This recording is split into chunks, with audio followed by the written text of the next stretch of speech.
But I think there is going to be some Republicans who say, well, I didn't like Trump, but I can put up with it. There will be Democrats who say, I wish there was a younger candidate, but it's Biden. That's fine. That's already been happening a little bit. But there's a big share of the country, I think it'd be bigger than 2016, that say, I just can't believe these are my choices. And that's going to be a lot of Democratic strategy is, that's right. Then you just stick it out with Biden again. These are your choices. Wait it out. Like, if we beat Trump again, then you don't have to worry about him in the future. Not in a very inspiring campaign, but not every campaign is inspiring.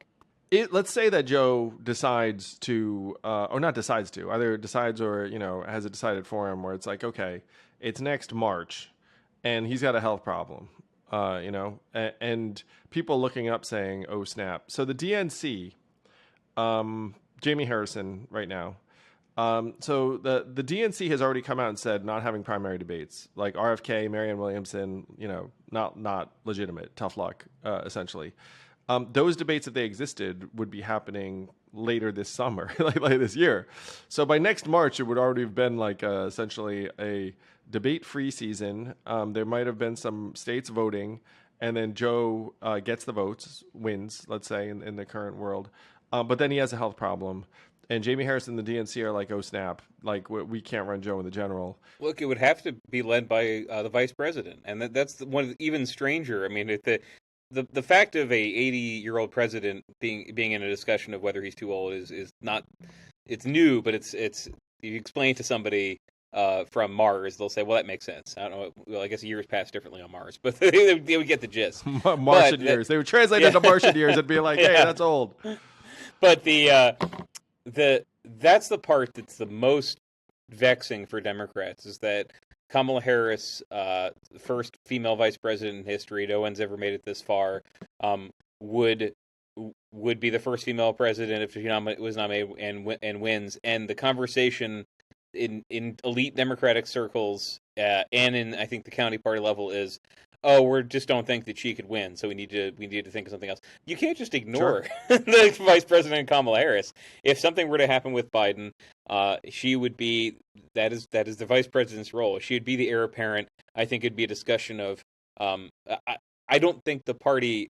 You could game out fun scenarios. I don't think it's just possible. The realm of the reality we work in for the party to say we had a meeting and because Vice President is polling kind of badly, we were replacing her with somebody else who polls better. I don't think they could. It would be Harris, and there'd be a DNC vote over the vice presidential candidate. A lot of horse trading there. That would be difficult. That'd be a controversy of who even gets it. It's an ugly situation. I think it'd be impossible to just not nominate Kamala Harris, and that would be a crisis that I don't know how party would bounce back and win the election. Now, on paper, like all this sounds crazy because on paper you could say, well, there's some Democrats who poll really well. Gretchen Whitmer's really popular. There are people with crossover repeal. Josh Shapiro, the governor. They do have a bench of people that if you ask a Democratic strategist, they'll tell you, oh, can't wait for them to run for president in 2028. But they don't get that choice because Joe Biden's president, Kamala Harris is vice president. I think the party is just in a bind, and the easiest path to this to winning is Joe Biden becoming more popular and Kamala Harris becoming more popular through various decisions they make, and the economy going well. It is a very tough road. I think yes, Donald Trump had issues going into the 2020 election, but this is the toughest set of just facts for an incumbent president facing re-election that I think I've seen. I've been alive 41 years. Definitely the hardest. 60-something% of voters saying they just don't think the person can do the job anymore. That is new and weird.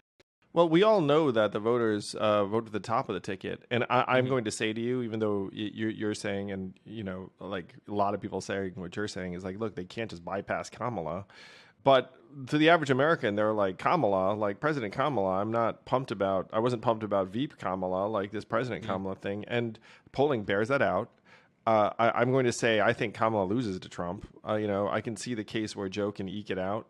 Like that thing's pretty close, but I think Kamala just loses that race head to head. It's one reason why I thought that, look, just like have a genuine process. If Kamala can emerge from a competitive primary victorious, then, fantastic. She would have won over a lot of people. But I think going with her as the top of the ticket because, you're afraid of alienating, like the Democrats' African American base. I just think that would lead to a loss in November. I think there's a couple situations. One is what happens in 2028. I think you're right.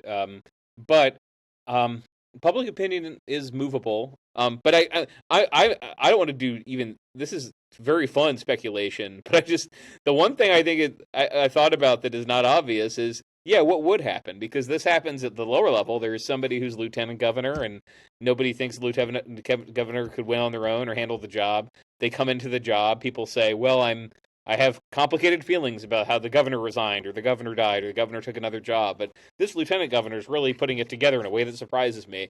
I think there is a chance for a honeymoon, depending how this goes. But no, I mean, the party has a front runner in waiting who most of the party thinks cannot win. That's the gist of it. And I think they would need to just change the facts about Kamala Harris, and she would need to change people's impressions and the facts they know about her for her to be a competitive candidate. That's really tough. It's much more fun for Democrats to say, gosh, couldn't we just do a draft and find like a governor who's really good at this? Hey YouTube, glad you're enjoying the podcast. If you really like it, hit subscribe, and then YouTube will notify you every time we have a bang up new guest. Thank you.